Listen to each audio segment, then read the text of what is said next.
Right form of ভার্বের প্রিপজিশনের তিনটা নিয়ম আছে। এই তিনটা নিয়ম যদি জানি আমি, রাইট ফর্ম অফ ভার্বের প্রিপজিশন নিয়ে সকল সমস্যার সমাধান হয়ে যাবে। দেখো, রাইট ফর্ম অফ ভার্বের প্রিপজিশনের তিনটা নিয়ম। প্রিপজিশনের পরে যদি ভার্ব থাকে তাহলে সেই ভার্বটা কি হবে? ভার্বের সাথে আইএনজি হবে। প্রিপজিশনের পরে ভার্ব থাকলে ভার্বের সাথে আইএনজি হবে। টুর পরে, টু একটা প্রিপজিশন, কিন্তু টুর পরে যদি কোনো ভার্ব থাকে তাহলে ভার্বের কত নাম্বার রূপ হবে? 1 নাম্বার রূপ হবে। টু বির পরে যদি কোনো ভার্ব থাকে সেই ভার্বের V3 হবে। তাহলে আমরা আবার বলি, প্রিপজিশনের পরে ভার্ব থাকলে ভার্বের সাথে আইএনজি, টুর পরে ভার্ব থাকলে ভার্বের 1 নম্বর রূপ, টু বির পরে ভার্ব থাকলে ভার্বের 3 নম্বর রূপ দিতে হবে। এখন আমাদের একটু জেনে নিতে হবে, প্রিপজিশন গুলো আমাদের একটু জেনে নেওয়া দরকার।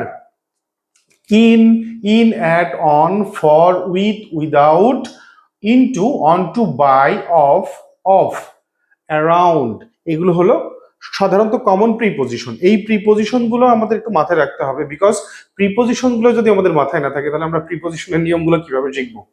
তার মানে এখন দেখি, আমরা তিনটা উদাহরণ লিখেছি। দেখো, without no I will not condemn her. Without no I will not condemn her, তাই তো? এখন দেখতে হবে প্রিপজিশন উইদাউট কি প্রিপজিশন কি না। এই যে উইদাউট হলো প্রিপজিশন, তাহলে প্রিপজিশনের পরে ভার্ব থাকলে আমরা কি দিব? ভার্বের সাথে আইএনজি। তাহলে উত্তর কি দিব? নোর সাথে আমরা একটা আইএনজি করে দিব, নোইং করে দিলে আমাদের উত্তর হয়ে যাচ্ছে।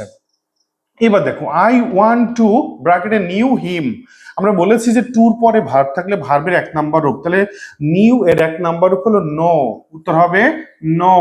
অলরাইট, ওকে। তারপরে বলেছি টু বির পরে ভার্বের V3 হবে। তাহলে দেখো, the work has to be. Has to বির পরে ভার্ব আছে, তাহলে আমরা কি দিব? বি। তাহলে টু বির পরে যদি ভার্ব থাকে তাহলে বির পরে ভার্ব থাকলে ভার্বের 3 নাম্বার, তাহলে ডুর 3 নাম্বার কি? ডান।